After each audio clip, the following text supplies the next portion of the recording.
আরে, দূরে ওটা কি দেখা যাচ্ছে? মনে হচ্ছে একটা ঝোলা। এই বাঁশবাগানে ঝোলা এলো কোথা থেকে? আর এত বড় ঝোলাই বা কিসের? কি একবার দেখবো কি? মনে হচ্ছে কোনো বাচ্চার কান্নার শব্দ শুনতে পেলাম। এই বাঁশবাগানে আবার বাচ্চাই বাড়বে কোথা থেকে? মনে হচ্ছে ওই ঝোলা থেকে শব্দটা আসছে। কাছে গিয়ে দেখি তো একবার। আরে, এই ঝোলার ভিতরে তো বাচ্চা, ফুটফুটে তিনটে বাচ্চা। কিন্তু এখানে এই ঝোলায় বা এলো কি করে? আর এই বাচ্চাগুলো বা এলো কি করে? কোনো কিছু তো আমি বুঝতে পারছি না। এই বাচ্চাগুলো আমি কি করব? এখানে আমি ওদের ফেলে রেখেও তো যেতে পারবো না। না, ওদের বাড়ি নিয়ে যাই।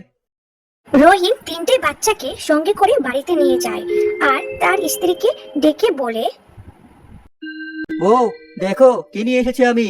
কালই কত কিছু নিয়ে আসলে, আজ আবার কি নিয়ে এসেছো? তোমার কি খেয়ে দিয়ে কোনো কাজ নেই? প্রতিদিন তুমি এটা সেটা নিয়ে আসা শুরু করেছো। আরে বউ, না দেখে আগে তো রাগ করো না। আগে তো দেখো, তারপর না হয় রাগ করো। এ কি, তিনটে বাচ্চা? তুমি কাদের বাচ্চা নিয়ে এসেছো? ওদের বাবা মা কোথায়? আজ থেকে আমরাই ওদের বাবা মা, বুঝলে? কি বলছো তুমি? আমরা ওদের বাবা মা মানে? হ্যাঁ, ওদের আমি বাগানে কুড়িয়ে পেয়েছি।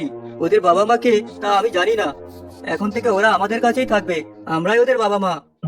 তুমি যখন চাইছো তবে তাই হবে। উপরওয়ালা মনে হয় ওদেরকে আমাদের জন্যই পাঠিয়েছে। এবার তাহলে ওদের নাম রাখবো আমি। তা বেশ, তো রাখো তবে। ওর নাম নয়ন, ওর নাম তারা, আর ওর নাম আলো। দাও এবার ওদেরকে আমার কাছে। তুমি কি হাত মুখ ধুয়ে এসো। স্বামী স্ত্রী মিলে নয়ন তারা আলো তিনটে বাচ্চাকে খুব ভালো করে আদর যত্ন করতে লাগলো।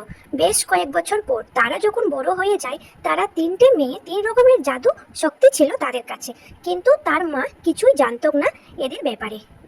হয়েছো, তোমরা এখন চাইলে অনেক কিছু করতে পারো, কিন্তু মনে রেখো, যাই করো না কেন, তোমাদের মধ্যে যে শক্তি রয়েছে তার ব্যবহার করবে না। কিন্তু কেন মা? আমাদের কেন তোমরা শক্তি ব্যবহার করতে দাও না? তা তোমাদের না জানলেও চলবে। এখন যা বলেছি তোমরা সেটাই মেনে চলবে। মনে যেন থাকে, এটা নিয়ে তোমরা আর কোনো প্রশ্ন করো না। ঠিক আছে, তোমাদের কথা আমাদের মনে থাকবে। আমাদের শক্তি আমরা ব্যবহার করব না।